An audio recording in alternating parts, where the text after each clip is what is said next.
Hey, whoa, it's Monday. It is December 30th. We're 2 days away from a new year, guys. But it's Rumor and Innuendo. I'm Dominic D'Angelo, adfreeshows.com, SEscoops.com, and OneTrueSportTV.com. And I'm back here with the belated birthday boy, Mr. Robert Karpelis. Robert, welcome back. How you feeling? Do you feel another year older? Do you feel rejuvenated? Is it World's End or is it a new year for you? It's a little bit of both. How about Hmm. that?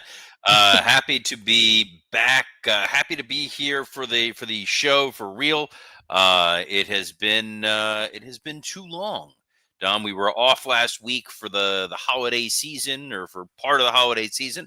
Hanukkah's still going strong. We're almost at New Year's Eve. Hope you had a great Christmas, Dom. It was great for working stiff. We do every year. We do a Christmas Zoom, holiday Zoom party for those folks who are the Patreon. We did that December 26th. I had a blast. Myself and Scott Shop and Dom even showed up towards the Yeah. end, and we're going to say hi to some of the folks who are joining us here today live. Ron Ward says, "I hope Jacket Lady is back. That was more entertaining than the Tyson Paul fight." Sadly, Dom is back in his home today. Hey, you know He's what? not New Year's out in the Eve, wild. you never know. New Year's Eve, you never know who could get invited over. Jacket Lady. Dom, are you What a way to sleeping with ring Jacket Lady? This, We'll let if that. we had a It's blue rumor chew ad, innuendo, this would have Robert. been the time. All right. Rumor innuendo. Willie Thornbrew says, "I have the best move set. I got it for Christmas." Dre Owens says, "On this day, we see clearly that Okada is the man." And Jake points out, "We are back." Well, I'm not. I'm not working again until next Monday. Must be nice. I'm Hey, working all week. I'm here. But Wrestling Old Head says, "R&I is back. My belated born day, Carpolis. Thank you so much. Had a great birthday celebration. Had a great weekend of wrestling, Dom. Watched SmackDown, watched World's End. We have a lot of stuff to cover on the precipice of the last ever televised episode of Monday Night Raw on cable TV. wow, that's crazy to think. Yeah, it's a great point. Yeah, this is the go home.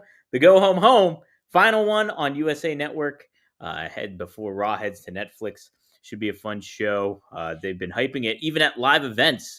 It's been a big. I was at the live event on Friday, and for WWE in Pittsburgh, and really, just a blast. What they do with those live events, it really that's where you get your bang for your buck if you're going to go to a WWE live show or those live events because the wrestlers have fun, they engage with the fans. It's a kind of a different dynamic, and all the matches felt kind of very main event level and just an overall kind of intimate experience for such a big show. And so I really got to commend WWE for putting on those live events in such a fun fashion. And it's quick, it's good, and you get your full experience there. So really big fan of what they did there. So but lots of wrestling going down, like you said, Robert. We had World's End, but let's get some initial thoughts of what I did not catch SmackDown because I was at that live event show. But what were your thoughts on SmackDown? Any big takeaways? It was very much a show. I will be honest, I forgot that SmackDown on Friday was on Friday. Yeah. I thought maybe it was a pre-taped show, a best of show. None of that. We weren't doing our show. There was an episode of SmackDown. It was a very competent episode of SmackDown. I would say the quick sort of needle drop things there. Chelsea Green is worth her weight in gold. They did a coronation ceremony with her dressed as the Statue of Liberty with Piper Niven. She is super over. She was absolutely great in this segment. I thought this was really, really effective. There were some fine matches that you kind of would have expected. It was a 6-woman tag. No great shakes there, furthering the Nia Jax, Tiffany Stratton dissension. There was Braun Strowman, Austin Theory, which you let talented guys bounce off Braun Strowman, it's going to make him look better than he actually is. They continue to let Carmelo Hayes work with top tier talent, letting him wrestle Sami Zayn for no reason other than, hey, let's have these guys wrestle. The big takeaway was in the main event, as we had predicted here for quite some time, that we are going to get a Kevin Owens, Cody Rhodes ladder match. Yeah. And that is going to be set for the Royal Rumble. And Dom, I think it's pretty solid booking. And as Alt Jake says here, it was a perfectly cromulent episode. Well, I'm sure we'll dive more into the ladder match as we progress towards Royal Rumble. But you like that booking? Do you think that's a good setup? Is there the intrigue? Is there possible intrigue of Kevin Owens possibly taking that title from Cody before WrestleMania hits? Absolutely, I think when you have this winged eagle title, as soon as it was introduced, I said, "Oh, we're getting to a ladder match." So here we are. It makes a lot of sense. It's great because Kevin Owens is sort of Mr. Royal Rumble in a lot of Yeah. ways. He's the guy you go to for it, and because it is a ladder match, there is always the possibility of a controversial finish. Hmm. Maybe the title is held up. Maybe we don't know who the champion is because I believe the pay per view after is Elimination Chamber, correct? Correct. Yes. So there's the possibility that they were linked. Kevin Owens has been saying I kept getting cheated out of refs or out of matches because of referees. Maybe there is a situation where the title gets held up. We need to bring out Jack Tunney, and then we get to an Elimination Chamber match where the undisputed title, the Universal title, is up for grabs. It's a possibility of making it some kind of intrigue, but when you're selling the Royal Rumble, they kind of know we're tuning in for the Royal Rumble. So this is a nice little chef's kiss addition to what's going to be a really, really strong pay-per-view, PLE, main event, spectacular. But there's another pay-per-view we have to talk about, Mr. D'Angelo. Yes, Robert, that's correct. We had AEW World's End took place in Orlando, Florida, and quite the stacked card. The Continental Classic was the big highlight, I think, of the show, and the two semifinal matches along with the finals. And we had a lot of that. So I will be forthright. I watched about half of it. I only got through half of the pay per view at this juncture, so I'll be able to give my input on the first half of matches, basically. But let's dive into it, Robert. Kicked off with the doozy in Will Ospreay and Kyle Fletcher, part deux. And it is Will Ospreay getting the win after a very hard fought match. Went about 20 minutes, I believe. And a good opener, Robert. But Ospreay was very bloody, but still pulled out the win after hitting a Styles clash and made that indication to Fletcher. Oh, it's 1-1 now. And so, what do you think as this as an opener and how it kicked off World's End and the initial crowd reaction, I guess, too? That this was an insanely good match. This was exactly what it needed to be. This is why this year's Continental Classic was so much more successful than just about any other tournament AEW has put together. Mm-hmm. They got a chance for Tony Khan's worst impulses and best impulses to sort of merge. Tony loves great in-ring matches. That's all he cares about. That's all he wants to sign up for and see. And that's fine. And that's not everybody's flavor of whiskey. Mm-hmm. That's not how this works here. Folks like stories, they like intrigue, they like reasons why we're going to care about a particular match. And I think this Continental Classic was so successful because you had a little bit of both. The idea that Osprey and Fletcher had a history. This was a storyline driven match that fit within the confines of the tournament. And the two of them went out there and they understood the assignment. They had a fantastic back and forth match. I think the crowd in Orlando was super into this. I was talking with someone who said, they ordered this pay per view, they spent their $50, and they got their $50 worth right out of this first match. 100%. Robert, you could almost be like, man, that satisfied my complete show. Like, I am done with wrestling for the evening because it was that good. And I think it's in turn of that, it's hard to follow up something like that. But I really I thought it really spoke to the growth and the potential of Kyle Fletcher moving forward when it comes to his knowledge in ring psychology. I think in certain ways, obviously they still have the real quick bounce back and forth, not a lot of selling stuff, but the aspect of him playing to the crowd, knowing who he is as a personality and stuff like that in the ring, and that dynamic and chemistry he has with Osprey.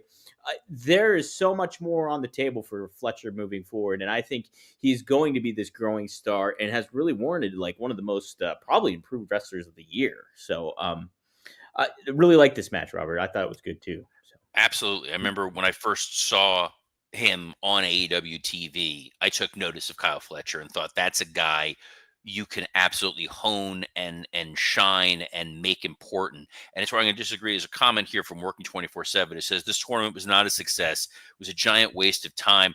Here's why I strongly disagree with that. It forced Tony Khan to have to focus in a way that Tony Khan does not like to generally focus, because you had wrestlers who were getting over and then they consistently were on TV. Hmm. Shelton Benjamin became a better talent for AEW because he was on week after week after week, putting on great matches. Brody King looked very strong in this tournament week after week after week. Kyle Fletcher looked like a bigger star because of it. You got some great Will Ospreay matches. You got Tony's worst impulses of just let's have fun, cold matches, but they wound up working and they wound up giving you some stories. The evolution of Ricochet, who was Hmm. in the next match against Kazuchika Okada. I think the challenge with this tournament is the prize was not befitting of the parts of this tournament. Yeah. Nobody cares about this Continental title. It's the fifth or sixth most important title. They don't differentiate why one belt means more than the other. You have the TNT champion in the Continental Classic tournament when he's already got a title. Yeah. So it's very, very tough to make sense of that. But I think the match with Okada and Ricochet did wonders to further highlight that Ricochet is a dude who is making some lemonade out of the lemons that he's been handed since his debut in AEW. Right. And I think you could make the argument since his debut in WWE too, because it's just like they didn't maximize his minutes, maximize his potential in WWE. You wanted to see this happen in AEW. It really didn't. They didn't make the most of him. And now here, we're getting some meat on those potatoes when it comes to Ricochet and what he was able to do.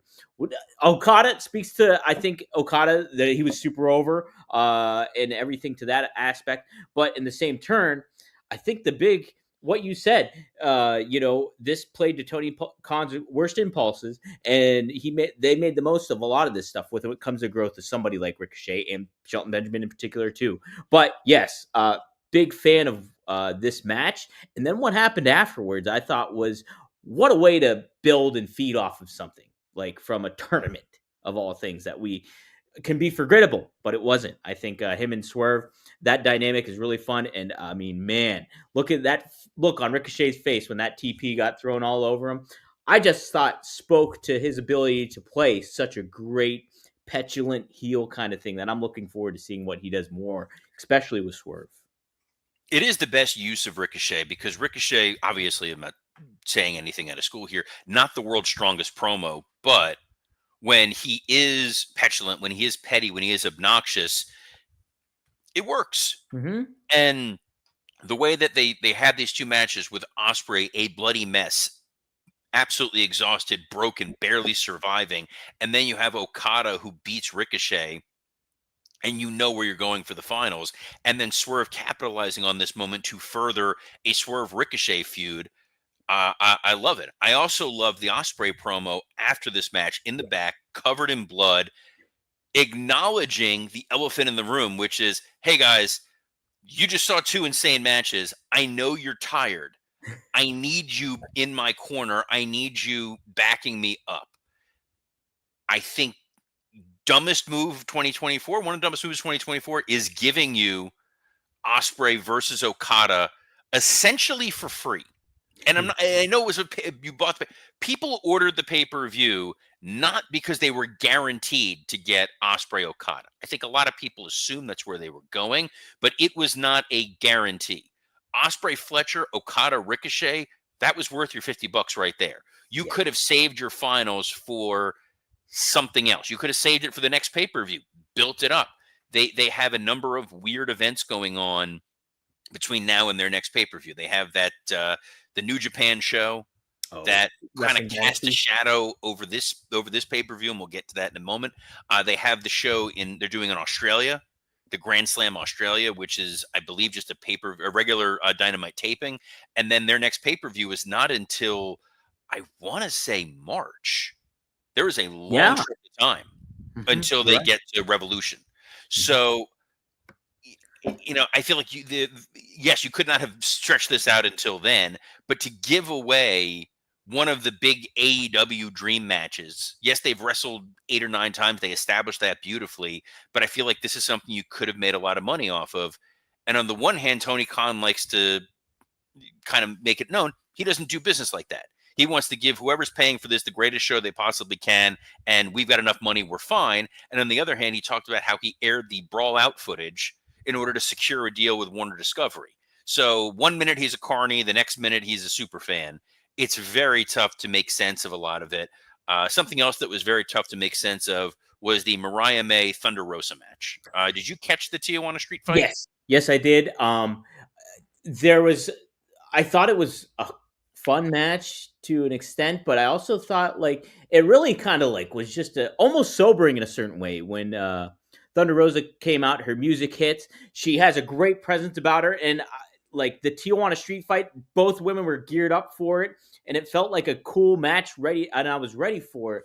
But it didn't feel like what we've been talking about. I think before that, it didn't get the proper build up to any of this. Like this is all Had stuff. no real build. And it's No. strange because I think for Mariah May right now, we know we're getting to her and Tony Storm once Tony climbs the ladder as a rookie or whatever that may be.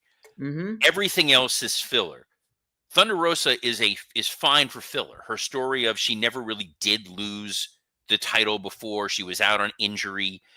Tijuana Street Fight, given that she's sort of a female Mexican Undertaker Hmm. in some regards with the face paint, and she's touched on the supernatural elements. There was a bag of dirt that came from a Tijuana graveyard that was given to her by her father. If all those beats were thoroughly explained on Dynamite, on the show that most people are watching, I think the audience would have been a little bit more engaged by this. There would have been something to it. It just felt like they jumped to a gimmick match to say, all right, we're going to get another women's match on the card, and it's going to be a hardcore match, which will feel different. And it was adequate. It was fine. We just saw the Chelsea Green Mishin dumpster match, Hmm. which that they at least built up for a couple weeks to just have, we're going to use some weapons. Nobody thought Thunder Rosa was winning this match. So if that's not the case, let's take the ride. And the ride was just kind of there. And Um, I mean sobering too by the fact like Thunder Rosa's music hit. It immediately takes me back to 2022 when she was the world champion. Like there was some intrigue behind the women's division and what they were doing with it. Like and the star potential of Thunder Rosa, the star potential even Britt Baker back then, and other things like that. And here all those people got forgotten about or put on the back burner for such a long time. Then you just had focus on somebody like Tony Storm, which is great, and she's been awesome and she's earned it.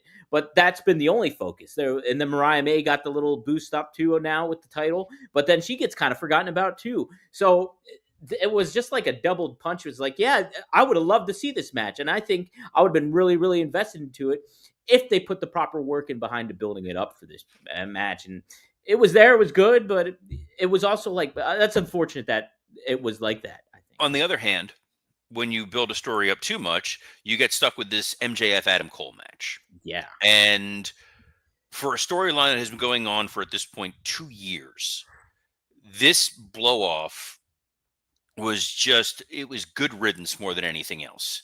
Yeah. It was, please make this storyline end. My hope is in 2025 we get a rehabilitated, rejuvenated MJF who can focus on bigger and better stories. Hmm. This crowd wanted this to end. Oh, It yeah. did not need blood. It was a competently wrestled match. It was over, like in the sense that it ended, not that it was over with that audience. But then the post match, the return of Roderick Strong and Kyle O'Reilly, crowd was booing. And I don't think they were booing because they wanted to hate these guys. I think they were booing because they're like, please don't let this continue. Let these guys go their separate ways. And as awful as it is to say, I don't think you need Adam Cole, Kyle O'Reilly, or Roderick Strong on this roster anymore. It's yeah. I was really actually I wasn't thinking that necessarily about Adam Cole, but like those other guys, I'm like, they're there, they're good. They had a good run when it was in NXT and stuff like that, but here it's just Yeah, they don't feel needed. And this is what I'll say, and then we'll move on because I know we're running low on time. Sure, yeah. It's not that I think these guys are bad. Yeah. I just don't think anything of any note is happening with them. And the perfect example is Shelton Benjamin. Shelton Benjamin was doing nothing in WWE. And you put him in a different environment, you give him a different opportunity, and you look at what he's been able to produce. I think that the Undisputed Era in NXT was a lot of fun. I think they worked really, really well in that environment.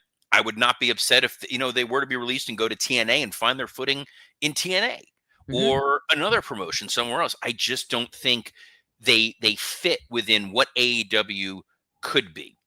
And two guys who are what AEW could be is Konosuke Takeshita and Will Hobbs. This match did not deserve this placement. It did not deserve this complete lack of a true build, and they overcame a fairly tuned out crowd who got into this match. And I thought this match was a great showcase for guys who desperately needed a better story. Yeah, so you like I this is where I quit. I haven't been able to continue to watch. So this delivered. How did it handle with Hobbs and everything like that when it came to They preserving made him? Did it they work? they preserved it really well. I think Don Callis sold the fact that Hobbs kept overcoming and overcoming and overcoming, and if it wasn't for an in-match knee injury, quote unquote, that was what Takeshita was able to exploit to retain. This just deserved a lot more and would have benefited from a better long story. Mhm. Hobbs coming back and being thrown out of the Don Callis family. We saw his video packages years ago when they showed his upbringing. So this idea of being betrayed by another family and now out for revenge, out to prove them wrong, I can get behind that. That's a pretty straightforward story. Yeah, Wrestling Old Head hits the nail on the head. This goes for a lot of guys, but for Hobbs, I honestly feel Hobbs in the WWE system could be a superstar.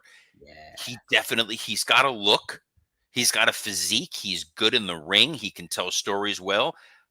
I wholeheartedly agree. He's got Uh, the acumen too. He's such a does smart have the guy. acumen, Yeah. real Mhm. smart guy. Mhm. Um, the Working 24/7 had a comment here that I didn't get to acknowledge before, but well, now the longer Cole's in AEW, the more I see why Vince wanted him to be a manager. I don't disagree. I thought we were going to get that with Cole in the wheelchair with Wardlow, and then Wardlow vanished to parts unknown. Another match that didn't have any real build to it was Mercedes Moné and Chris Statlander, and my God, this may have been women's match of the year. They Seriously. they went almost 30 minutes. It was a great physical back and forth match. There was a lot of drama in it. Mercedes getting the win with a essentially a roll up, just in a she survived more than anything else. I thought this was exactly what you want for Mercedes Monet. This felt like a statement match for her and Chris Statlander, and what you want to see from the women's division. They're like a tale of two women's divisions right now, and I think if they were pared down and more focused, it would be great. I don't know where they're going to go with Mariah May. I don't know where they're going to go with Mercedes Monet in the immediacy. And my concern is they're going to do what they always do, where it's going to be here comes the return of Sheeta, here comes the return of Riho, here comes the return of Serena Deeb, women who they heat up for about 3 weeks and then they just vanish. Yeah. So we'll see where they go from there. Curious also to see where they go after the Will Ospreay Kazuchika Okada match. The idea that Ospreay had lost a lot of blood, that he was already worn down, and then the two of them put on a match that reminded you why Okada was the most talked about man in wrestling for a number of years. Him and Ospreay put on another classic on a show where they both already wrestled, pretty damn near close to classic matches. I think Ospreay had the best one night performance of a wrestler in the last 25 years Wow. between his in ring work, his promo work, his crowd work. The guy signified why he is absolutely their flagship guy, their world champion, their white meat baby face, the dude they should get behind. Okada beating Osprey the way that he did in a very competitive end of the match did not hurt either guy. The acknowledgement and the handshake after was great. And Christopher Daniels comes out to say, I was going to present the title, but I'm no longer an EVP. I don't know. I don't know why it was happening. I don't know Wait, why it was there. that's what happened? So he says, I'm not the EVP, but I will bring out an EVP. And out Oh, comes Kenny Omega. So now we're teasing Omega and Okada. They face off and they look at the banner for Texas. Mm-hmm. That's 6 months away.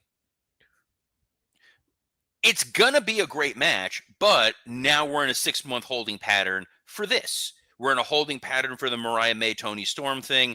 We're in a holding pattern here now for what's going to happen with Okada and Kenny, and it strains credibility because we know that Kenny Omega is competing and returning at the New Japan pay-per-view. Right. And this face-off was very much a sportsmanship kind of face-off when, correct me if I'm wrong, the Bucks and the Elite took credit for putting Kenny Omega on the shelf and saying he was never going to wrestle again. And then they just did a vignette for his birthday 2 months ago where they dumped a bunch of intestines onto a cake. And now they're just like, hey, I respect you. You respect me, And brother. they fired We're him. gonna wrestle. They fired him too. Yeah, they fired him. We forget all this. Doesn't matter. He was back, presents it. Great end of the show. Hell of a paper. Oh, wait, no, sorry. There was one more match. Shoot. Uh, so I really liked this pay-per-view up until this point. You got to break down the match too for me. Exactly how the finish happened and all. Orange Cassidy, Hangman Adam Page, Jay White, Jon Moxley. Mm-hmm. They did not give this as much time as I was worried. It was maybe about 18, 20 minutes. I have it. The gist of it was they're all trying to beat up Moxley, but then they're all beating up each other, and the audience did not buy anybody as having a real chance of winning this match. And I think that was the biggest problem. AEW didn't build any of them up to be truly credible talents. And Jim Ross, who was great on the Osprey Okada call, was spectacularly bad on this call. Oh. He does not care, and he makes his thoughts known. So there was a moment where Hangman and Moxley are both in the ring, and he basically is like, this is the match I want to see. Jim, you're not doing your podcast, bud. You're on air. You can't just like bury this four-way. In the end, Jay White loses because of interference by Wheeler Yuta, because it was a four-way match. Everybody was able to be in there. Marina Shafir got involved. She got laid out by Jay White in what looked like an accident spot. You had the Death Riders there. Moxley retained. And then after the match, FTR, who's facing these guys in a six-man, come out with their mystery partner that we had called a couple weeks ago, and it was Adam Copeland. Yeah. And I was of two minds of that then, because I go, well, it's fine if it's a one-off, but man, an Adam Copeland, Jon Moxley feud is very much a 12, 13 years ago kind of feud. And Dom, that's what we're getting. And in true AEW fashion, Copeland chases the heels away. He gets the microphone, and the microphone doesn't work. Oh my gosh. Well, so, Robert, yeah, we're getting Adam Copeland and Jon Moxley with Christian Cage watching on, waiting to cash in. I'm pretty sure I booked this SmackDown. You might have, yeah. I might have. Robert, look, the name of this pay-per-view was World's End. You have this storyline where these Death Riders are taking over for no apparent reason that we're not aware of, that we're not attuned to. And there was an expected payoff was probably supposed to happen here, like with this story. We didn't get it. And we got more of this. Oh, okay, it's Copeland's coming in here, and we're gonna have a match. They're gonna have a program. What is the purpose of this freaking Death Riders faction? And I'm just sick of it. I'm over it, man. Here's what I'm concerned about. We got a minute left. I like Angry Dom. Angry Dom is kind of my new favorite thing. I was recording with Scott Chaplin for the Working Stiff Patreon. We did a deep dive into this show. And the one thing that I pointed out to him that may have broken Scott's brain was, don't you remember when the Young Bucks were shredding a bunch of documents and then the Death Riders took those documents and the Young Bucks left town? We're eventually going to get a payoff for this, and it's not going to be good. And that's the worst part of this. This was the best of times, the worst of times of AEW. This is a company that can be building on Will Ospreay, Kazuchika Okada, Swerve Strickland, Ricochet, Kyle Fletcher, Konosuke Takeshita, Will Hobbs. They have a lot of great talent right there, ready to go. And we're getting this Adam Copeland, John Moxley main event, they've lost 500,000 viewers since MJF lost the world title a year ago.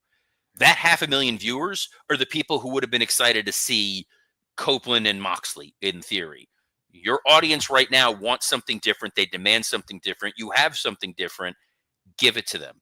And something that we're good about doing is giving you exactly what you want every Monday through Friday at noon Eastern. And that's Rumor and Innuendo, which you can catch on a plethora of platforms, including the WW Creative _ISH X account, the Dominic D'Angelo X account, the SE Scoops X account, or on YouTube on Working Stiff, Rumor and Innuendo, and ad-free shows. Dom, missed doing this last week. Happy to be back here. Happy for an exciting 2025 of Rumor and Innuendo. And we're out of time here today. We flew through this. Tomorrow we'll be back talking the last Raw on USA Network, all the other news that was not fit to print from over the weekend. So on behalf of the man who is finally back home in his bat cave, Dominic D'Angelo, I'm Robert Karpolis. Best of luck in your future endeavors. We'll see that lady in the jacket soon enough.